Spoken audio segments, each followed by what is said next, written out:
everyone.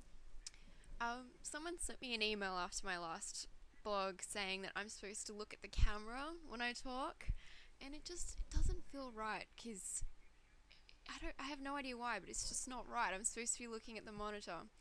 Like it's when if I turn on my cam when I'm chatting with someone and they're like, "Why don't you look at the camera?" and I'm like, "Cause I'm typing or I'm looking at the screen. Why would I look at the camera?"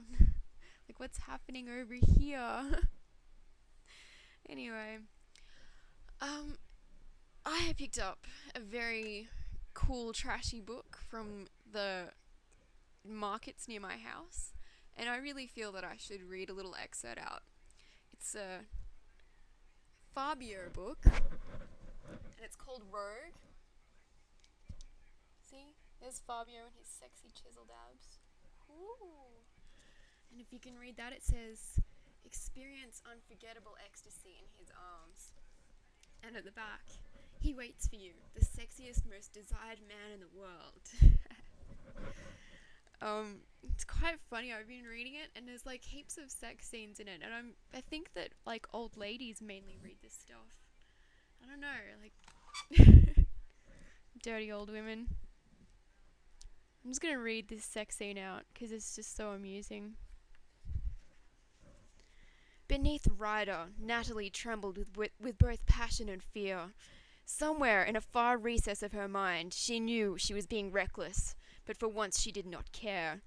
Being in Ryder's strong arms, being totally consumed by desire for him, felt too good. For the first time in her life, the prim lady was thrust aside as the passionate woman emerged. Natalie felt powerless to contain the potent longing streaming through her as Ryder's wonderful lips seduced hers, and his massive, hard body crushed her soft flesh. He ran his lips over the incredible softness of her face. At her low cry, he claimed her mouth, sucking her tongue, her very breath deeply into him. Her moan stirred even wilder longings. The sweet taste of her left him ravenous for more. He stroked and probed with his tongue, while pulling the pins from her hair and stroking his fingers into the thick, velvety mass. He held her into his demanding mouth and ravished her with his tongue until she sobbed in delight. His senses swam with the delicious womanly scent of her. I think the funniest part is that this entire page is just really bad purple prose. Oh, look. His lips roved down her throat, and his heart, glory to her sharp gasp, he finished unbuttoning the bodice of her dress. Of course she's wearing a bodice, you know. Them's just the rules in these books.